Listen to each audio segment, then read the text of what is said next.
Hello, and welcome to Farm News Friday. This is our first episode of this new year. Thank you for coming to either the Farm Traveler Podcast YouTube channel, which is just youtube.com/farmtraveler, which, if you're here, you know it, or you might be listening on our podcast, whether you're on Apple Podcasts, Spotify, or wherever. So we'll be bringing Farm News Fridays every other week, both on the podcast and on YouTube. So if you want to watch, you can go to YouTube. If you want to listen, go to the podcast. Totally up to you. So let's dive into some really cool news about food, farming, a whole bunch of other agriculture stuff with our first one. A few weeks ago, we actually went to the Southeast Regional Fruit and Vegetable Conference in Savannah, Georgia.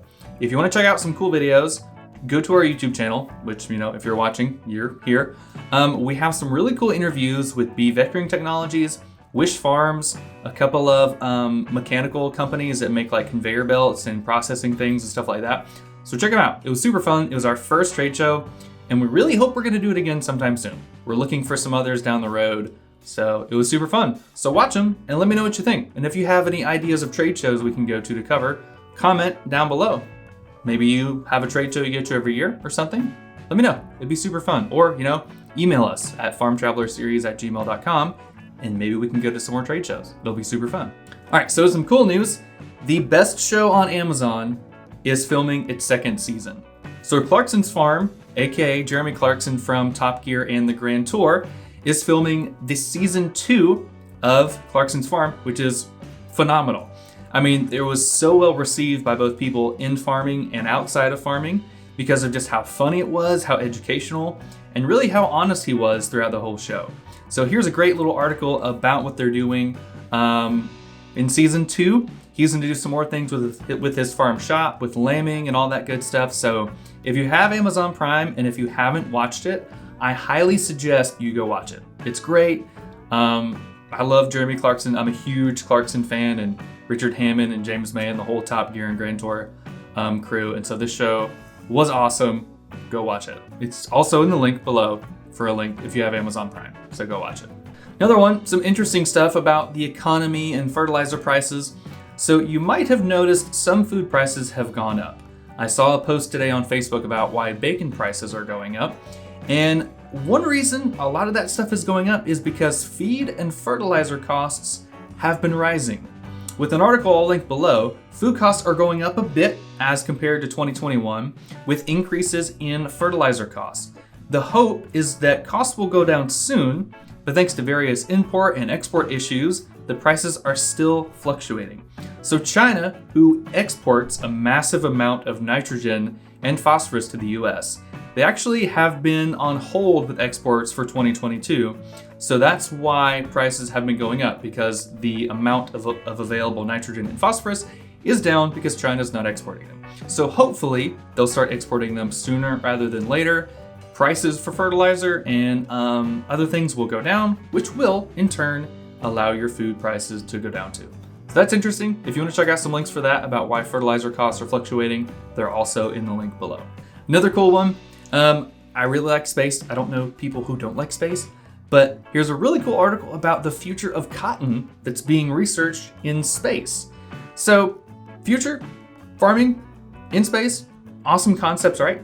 So, various crops like leafy greens and potatoes have actually been grown over the past few decades in space, specifically the International Space Station. But there's a new study on cotton being grown in space that's looking to help create stronger varieties back on Earth. So basically, by growing crops like cotton in zero G, the zero gravity isn't affecting how the roots grow. And so you can actually see what the roots are trying to do, and you can develop better varieties that have stronger roots by doing all this research in space. And so the hope is that we can eventually develop cotton plants that have really strong root structures and that can, be used in different climates, different environments, and stuff like that. So I think this is super cool. I'm trying to get some people on the show about this, about how to grow plants in space. So we'll see how that goes. But I always think growing food in space on the International Space Station is super cool. I mean, it's like straight up out of The Martian, basically, with Matt Damon, except he's not stranded on Mars. So I think that's really neat. And then another cool story. This is one reason why I love the agriculture community, because stuff like this is a thing. The National Farm Bureau actually recently announced the National Farm Dog of the Year. Yes, that's a thing, and yes, more people should know about it. And that farm dog is actually from the great state of Florida.